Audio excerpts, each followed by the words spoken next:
Привет, друзья! Сегодня на обзоре один из самых интересных планшетов, на которые вам следует обратить внимание, если вы не обладаете большой суммой денег, но хотите что-то очень хорошее. Планшет от Lenovo Pad P11.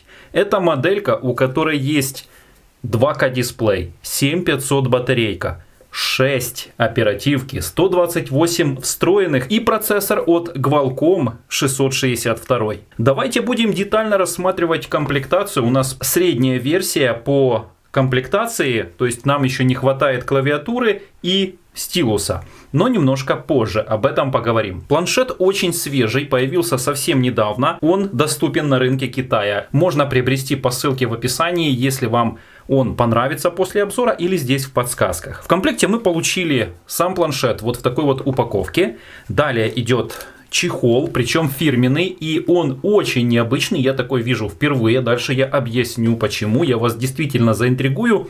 И мне кажется, такой вы еще не видели.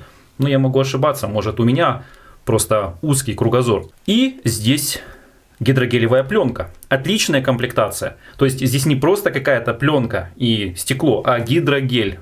Клеится на стекло. И мы поговорим, здесь и олеофобка присутствует, и минимальные рамки, и хорошая камера. Начинаем смотреть.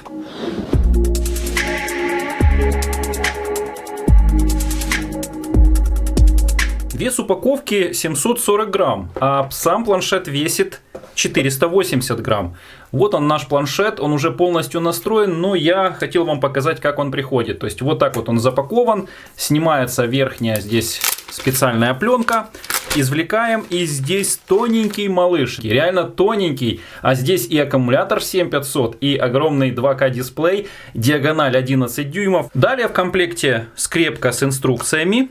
И здесь находится все, чтобы его зарядить.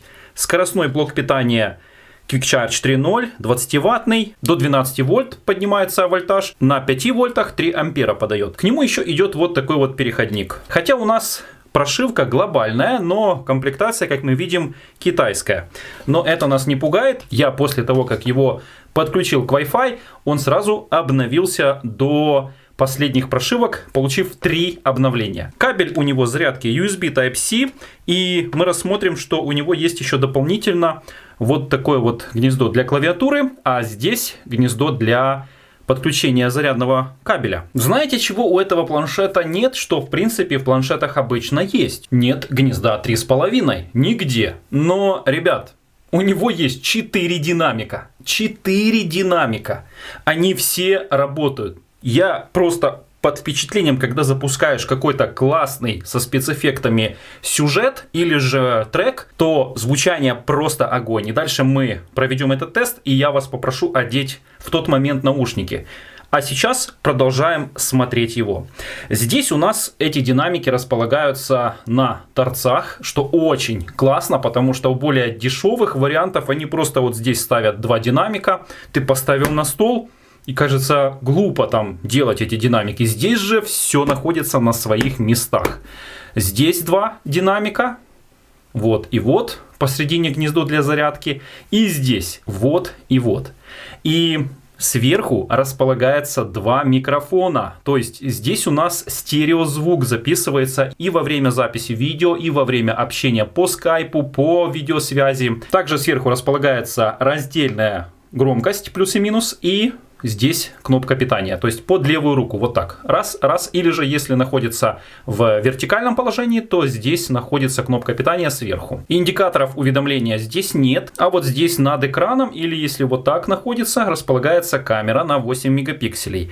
Задний модуль камеры на 13 мегапикселей, он выпирает, если без чехла, и под ним находится яркая вспышка. 13-мегапиксельный модуль снимает классно для планшета, просто как передняя, так и задняя, причем здесь есть специальная технология в планшете, рассчитана для учебы, для общения.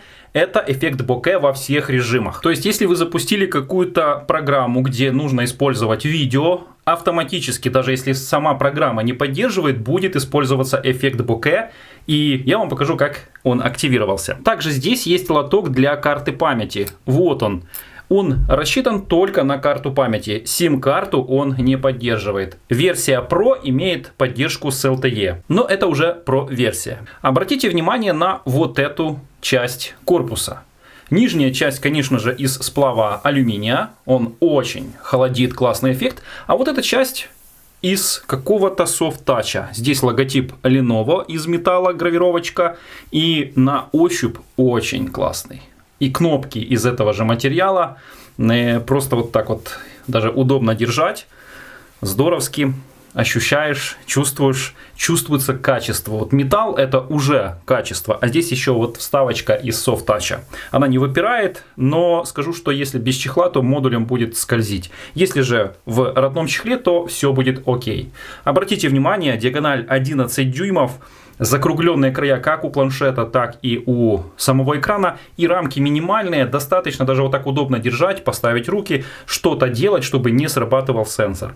Сверху у нас олеофобка, ребята, просто здоровски. Если вы его руками защупали, будем так говорить, то с легкостью они удаляются, отпечатки пальцев.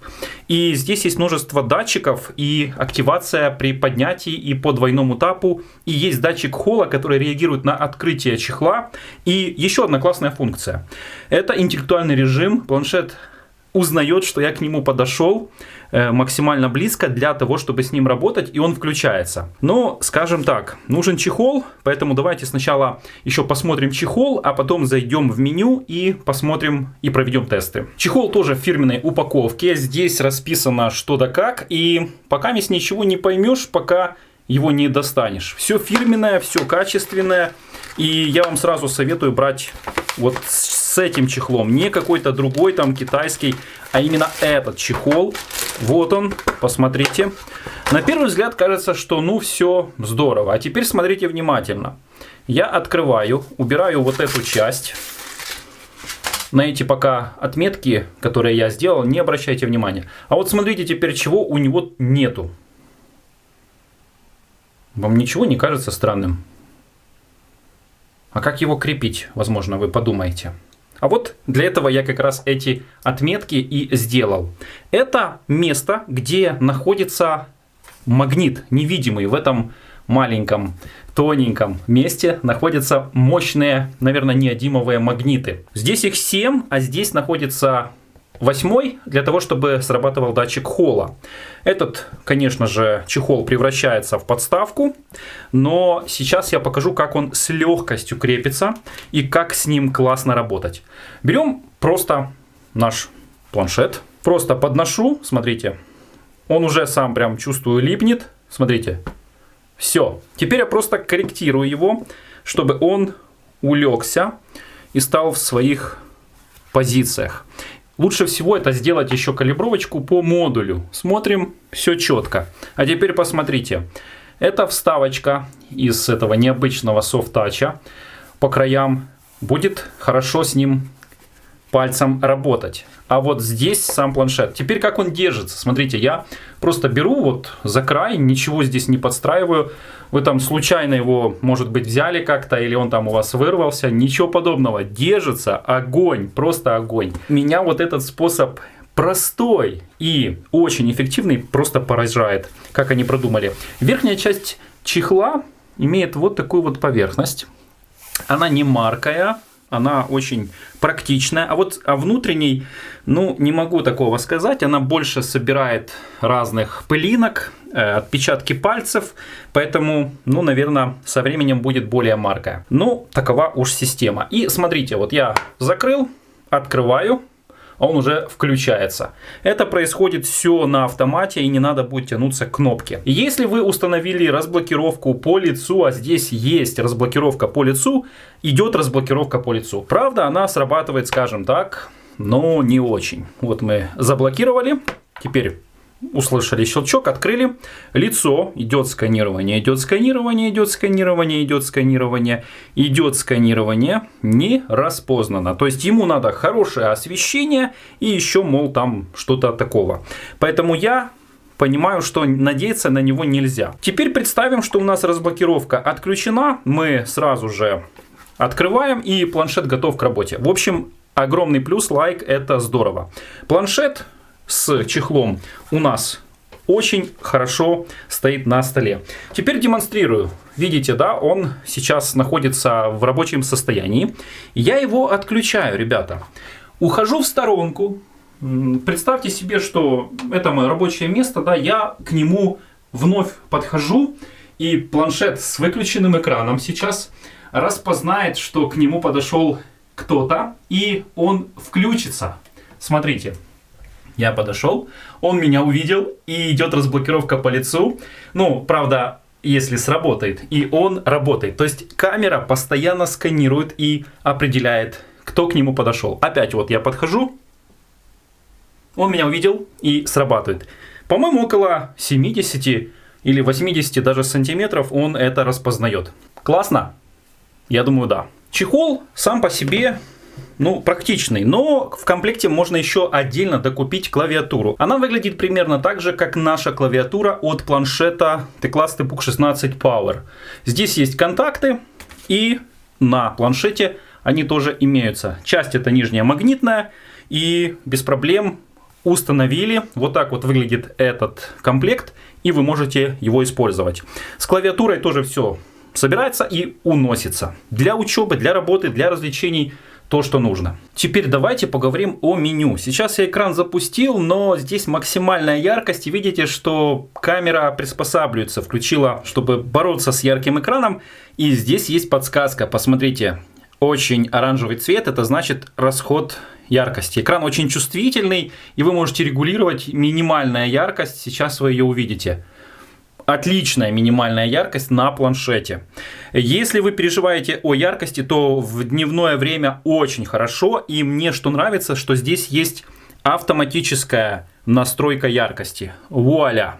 И срабатывает очень здорово. Вы до света повернули, настроился датчик, отвернули, он подстраивается уже под другое освещение. Есть еще отдельно классный режим, это бизнес-режим. Ну вы думаете, я ж не бизнесмен. А может быть вы и бизнесмен, но он подойдет всем вам. Что это значит? Что включив этот бизнес-режим, он перейдет в управление или превратится как будто бы компьютер Windows. Будут окна открываться. И, к примеру, если вы его держали вот так и включили этот бизнес-режим, вот он, смотрите, нажимаю на него, оп,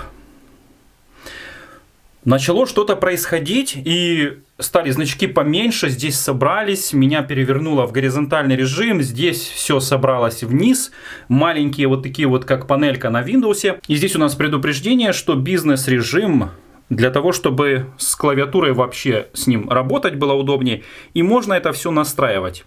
Мы подтверждаем, окей. К примеру, давайте запустим Play Market, и у нас все запускается в окошечках. Посмотрите, как здорово. И вы можете регулировать эти окна. Можете подвинуть их, сделать маленькими, и будет программа подстраиваться.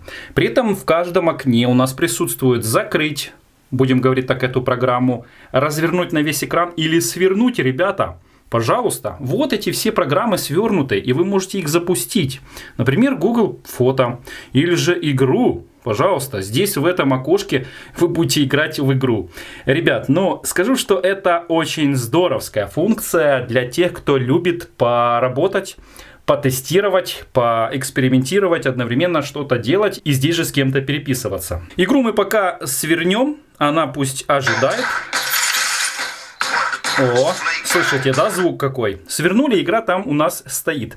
Давайте немножко поговорим еще о меню. Давайте выйдем с этого режима. Нажимаем «Покинуть бизнес-режим». Смотрите, что происходит. Становятся кнопки здесь. У нас есть просто те же функции, что и на современных смартфонах и планшетах должны быть. Это управление жестами. Есть ночной режим, то есть становится экран вот с таким вот теплым эффектом. Также у нас есть темная тема. И все становится темным, тоже очень здорово. Есть наэкранный помощник. Эта функция активирована, и вот здесь виднеется, видите, легкая полоса. Делаем свайп, и здесь у нас появляются вот эти все быстрые функции, которые настраиваются. Скриншот, сделать заметки, например, включить бизнес-режим, вот этот вот эффект боке или запись с экрана. Если зайти в настройки, то у нас вот такое вот меню. Можете рассмотреть его и обратите внимание, что есть пункт «Интеллектуальные возможности». Ретушь лица в режиме реального времени, если вы хотите, чтобы убрались ваши какие-то, как вам кажется, недостатки с лица. Я называю этот режим обработка лица напильником. Эффект боке в режиме реального времени, о котором я ранее говорил, и автоматический выход из режима ожидания включено.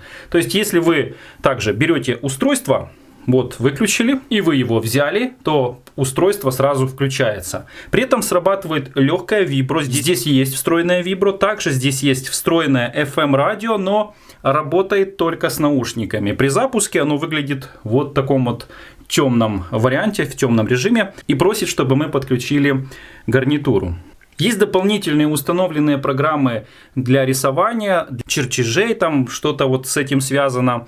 И все предустановленные функции, которые вам понадобятся. Также заметил, что здесь установлен YouTube для детей. И здесь есть режим также Kids Space. Что это за режим? Активируя его, у вас выскакивает вот такое вот меню, чтобы дать доступ предварительно загруженных детских книг, видеороликов и приложений, что позволяет родителям контролировать, чем будет пользоваться ваш ребенок на этом устройстве. Честно говоря, я об этой программе от Google узнал только с этого планшета.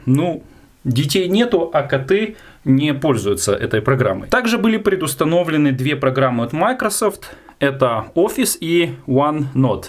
И все от Google. Давайте посмотрим меню камеры. Первое, что у нас показывает, это простое видео, фото и портрет. Все интуитивно понятно. В верхней части есть настройка по вспышке, по обработке лица с фильтрами, таймер и дополнительное меню. Сетка 4:3, 16:9, то есть полностью экран 1:1. И здесь у нас обнаружение краев документа, включить фонарик, чтобы устранить. Это функция для сканера, скажем так, нужно. Отключаем ее. Видите, включился у нас режим документа, белая демонстрационная доска или визитная карточка. Выбрав настройки и зайдя в шестереночку, здесь есть раздел по настройке полностью всего, как фото, так и видео. И вот есть настройка видео 1080 и 720. И куда сохранять вот этот еще пункт, который нужен вам. Также есть и в передней вот такие вот у нас простые режимы. Приятно, что режим портрета работает в обоих режимах, и видно, что он обрезает сзади. Точно такая же ситуация происходит и с режимом на заднюю камеру. Здесь вот еще есть функция настройка боке. 8, 10 уровневый режим. Но если стать вот так, то полностью все обрезает. Нормальная фишка. Тесты увидите по окончанию. Продолжаем обзор. А теперь давайте заглянем в тест Antutu Benchmark. Запускаем его. Переходит в вертикальный режим. И тесты были идеальные. Никаких сбоев. Все не через Lite версию, а все как положено. 218, 315 баллов. Разворот. И во время тестов температура поднялась всего на 1,4-2 градуса в среднем. Вот такие вот показатели. И теперь наша задача пройтись по полным параметрам. Это марка Lenovo Xiao XenPad P11, устройство J606F, плата Bengal, процессор от Qualcomm. На этом процессоре работают хорошие модельки, такие как Redmi Note 9T, Redmi Note 9, Realme 7i и Poco M3, который у нас тоже был на обзоре. Вот здесь есть обзор на него в подсказках. И это средний процессор, 8-ядерный, с максимальной частотой разгона до 2016 МГц. Собран по 11-нанометровому техпроцессу. Это процессор, который был выпущен в январе 2020 года. Разрешение экрана 1200 на 2000. Это разрешение 2К, и четкость очень классная, для глаз просто прелесть. За графику отвечает Adreno 610 и По графике он тянет отлично все игры с отличными показателями по FPS. Плотность пикселей 240 dpi. Тест мультитача только что пройден на 10 касаний. Задний модуль камеры Spectra 340T на 13,2 мегапикселей с разрешением 4224 на 3136. Видео снимает 1080 30 кадров как передний, так и задний модуль. Есть стабилизация видео, но она не усовершенствована, практически незаметна. Передний модуль камеры также 8 мегапикселей. И также есть, как заявляет производитель, стабилизация, но она, конечно же, цифровая и ее незаметно. Обратите внимание на аккумулятор. Здесь 7500. Но честные тесты помогают выявить некоторые недочеты. По тестам вместо 7500 выдалось 7114. Но несмотря на это, аккумулятор хорошо очень держит. Например, вот после зарядки 2 дня этот планшет мною тестировался, я им пользовался 82%. Я им пользовался после зарядки, будем откровенны, немного, но мне было его сложно посадить. У меня было 17% заряда, и я его разряжал, по-моему, 40 минут в игре на максимальной яркости, с включенной вспышкой. Специально включил. Кстати, давайте покажу, как работает фонарик. Запускаем его. Вот. И включил еще Bluetooth, Wi-Fi и мощность звука на максимум. Где-то 40 минут я садил его в Asphalt 9. Кстати, Asphalt 9 не установился у меня с Play Market. Пришлось поиграться и установить его отдельно. Но получилось, я вам покажу, как он и работает в этой игре. Android здесь 10, и будет ли обновление к 11 я не исследовал, но я не жалуюсь. Поддерживает двухдиапазонный Wi-Fi, есть режим репитера, то есть этот планшет может подключиться, как сейчас вот я, к Wi-Fi, и включаю точку доступа. При этом сейчас мы раздаем с своего планшета информацию дальше. К примеру, моя сеть закрытая, а я кому-то из друзей хочу дать доступ. Могу здесь настроить, например, сделать открытую сеть и временно дать ему доступ, чтобы он к моему планшету через мой Wi-Fi подключился. Тут даже можно менять диапазон частот. К примеру, хочу 5 Гц. Планшет также заявлено поддерживает Wi-Fi, подключение к Wi-Fi к типу 6 ГГц. И если вернуться к емкости аккумулятора, то смело вам хватит на день активного пользования. Я имею в виду не в играх. В играх он должен продержаться около 8 часов. А вот именно, как обычно мы используем планшет, что-то посмотреть или попользоваться какими-то программами. Bluetooth здесь версия 5.1, что очень здорово. И к нему можно подключать разные устройства, будет работать быстрее и надежней. У планшета 8 датчиков. Вы их видите там, где написан производитель или бренд, это эти датчики. Теперь запустим тест игры, потом проведем тест звука. Хотя в этом уже будет тесте игры тоже слышно мощь динамиков.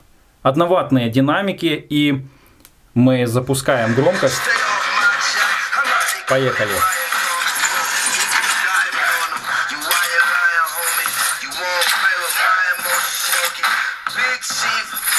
Работает очень шустро, быстро. И помните, мы свернули игру были, и вот сейчас я ее развернул, она была запущена, только догрузилась.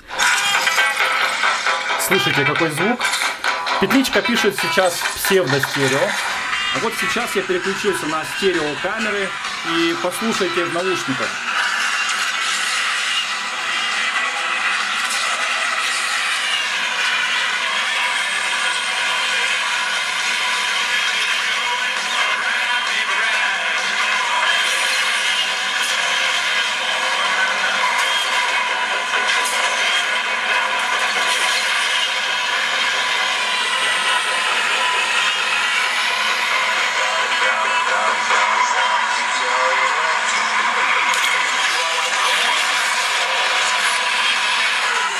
В общем, будем заканчивать наш тест, потому что я уже просто аж немножко подглох, потому что мощь такая. Я думаю, вам было не совсем комфортно, но я вам хотел этим тестом показать, что у нас отличное звучание у планшета, 4 динамика. И все это способствует тому, чтобы мы получали не только удовольствие от просмотра качественной картинки, а еще и от классного звука. Давайте теперь посмотрим же этот тест по звучанию. Я вам предлагаю, мы по-прежнему остаемся на микрофоне камеры, где стереорежим, и вы слышите, как записывает. И теперь давайте запустим этот тест по звучанию, по качеству звука. Запускаю YouTube, я там подобрал несколько треков, и посмотрим первый тест. Это для проверки акустики. Вы одели наушники?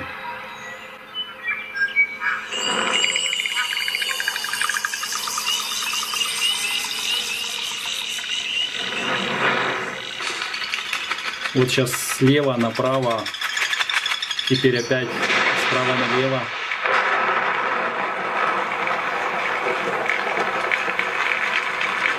Такое ощущение, что я сейчас сижу возле маленького кинотеатра.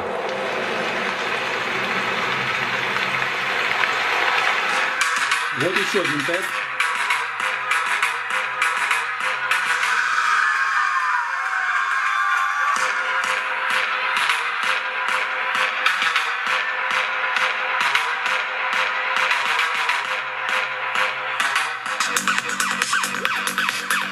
Следующий трек. Поехали.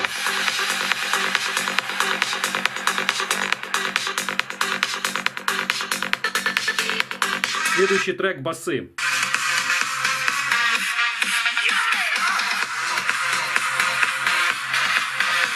Следующий трек.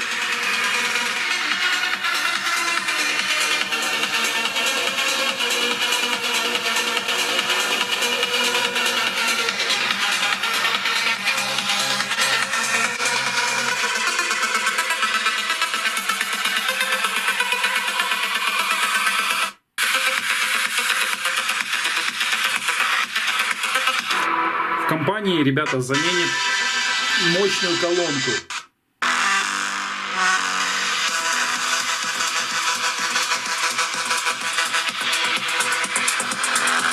Еще один трек.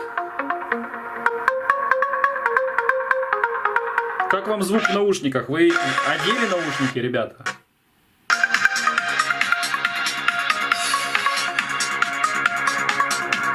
Могу сказать однозначно, сейчас переключусь на петличку, что здесь звук очень прекрасный, классный, великолепный. Я любитель вот такой вот техники, и для домашнего пользования, будем говорить так, закончили работу и хотите расслабиться, посмотреть, послушать, очень здорово. Также этот планшет смело можно использовать как навигатор. Да, вы не ослышались, потому что у него есть поддержка всех спутников. Запустили тест, компаса здесь нет, да, в принципе и не нужно. А вот здесь сейчас 36 уже видит, и вот уже начинает ловить несколько спутников. GLONASS, GPS, вот пошли Beidou, Galileo. И это поможет быстро действительно выйти на нужный вам маршрут, пользоваться. И на таком огромном экране, такой мини-компьютер у вас в авто будет. Правда, надо еще хорошенько закрепить его. Ну а если с помощью переходника USB Type-C подключить наушники, то звук у нас работает. И нас вовсе не смущает, что здесь нету разъема для наушников. Звук высокого качества. В YouTube можно смотреть разрешение 1080 максимальное. Поддерживает он 1080. И картинка очень детализированная, четкая, благодаря этому становится. Это у нас обзор Poco M3 на момент создания видео про планшет Pad P11 от Lenovo. Вот такой вот будет тест. Это у нас тесты были наушников и разрешения. Теперь давайте подключим через USB Type-C флешку. Поддерживает ли он внешнее подключение? Да, поддерживает. Флешка начинает пульсировать, а вверху появилось у нас меню, чтобы мы подключили переходник, точнее USB накопитель. А значит, можно подключать и мышки снаружи, и какие-то другие гаджеты. В официальном магазине наша модель Lenovo Tab P11, оригинальный кейс и гидрогелевая пленка. Комплект 6128 с Wi-Fi стоит 259 с бесплатной доставкой.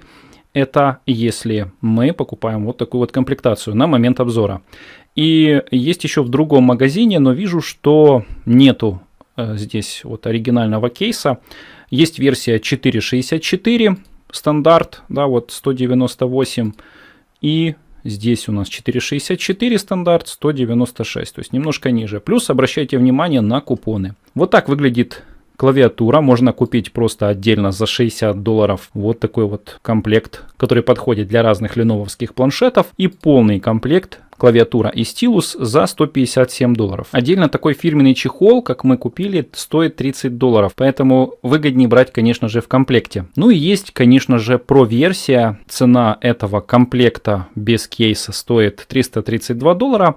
И обратите внимание, что вот на этой таблице расписана разница. Например, там процессор 730 установлен, экран получше и не LCD матрица, а OLED. Но яркости здесь вроде как побольше, но тот, кто переживает за яркость, не переживайте, вы сами увидите, что она здесь отличная. И здесь поддержка скоростного Type-C 3.1. Возможно, где-то вам это и пригодится. Плюс еще выделили, что есть JBL динамики. Также есть компас и аккумулятор мощнее 8400, 8600. Поэтому, если вам нужна моделька помощнее, с большим экраном, там 11,5, то тогда смотрите на эту версию.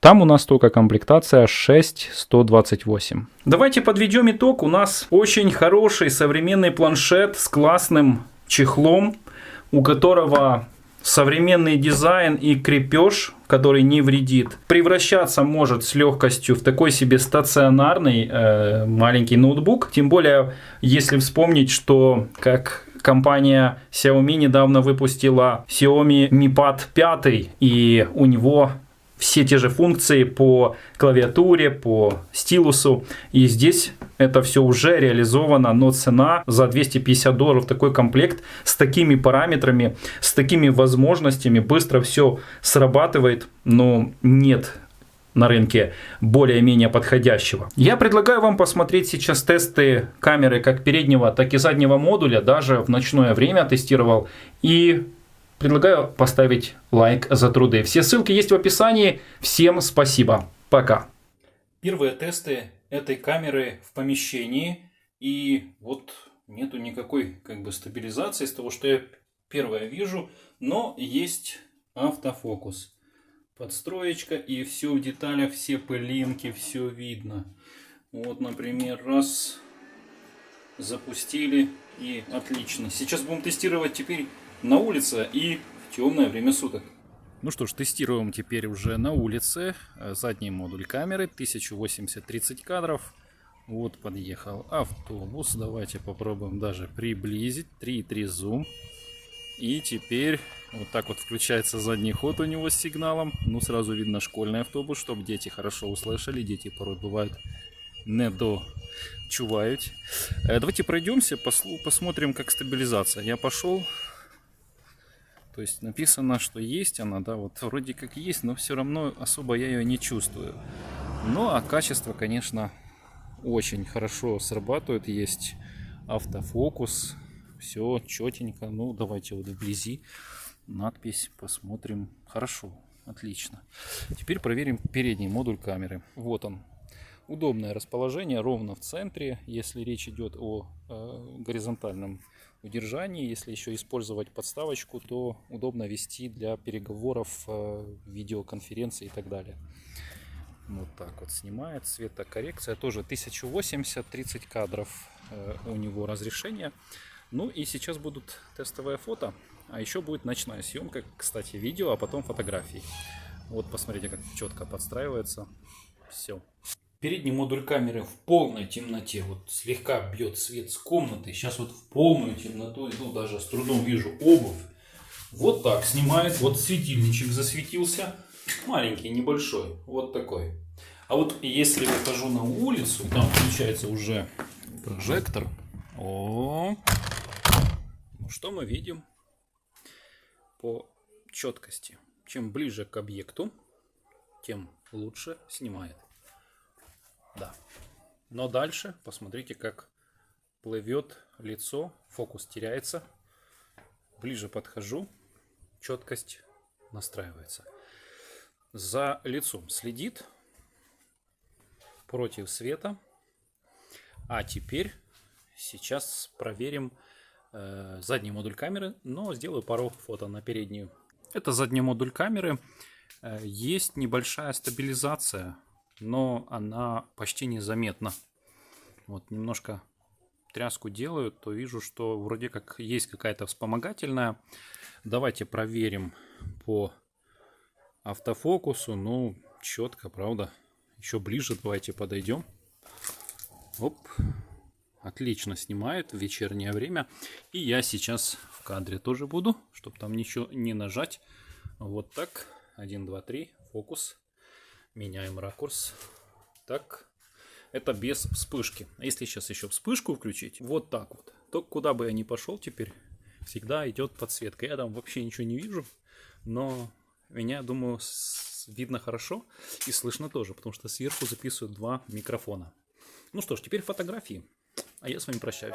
Пока.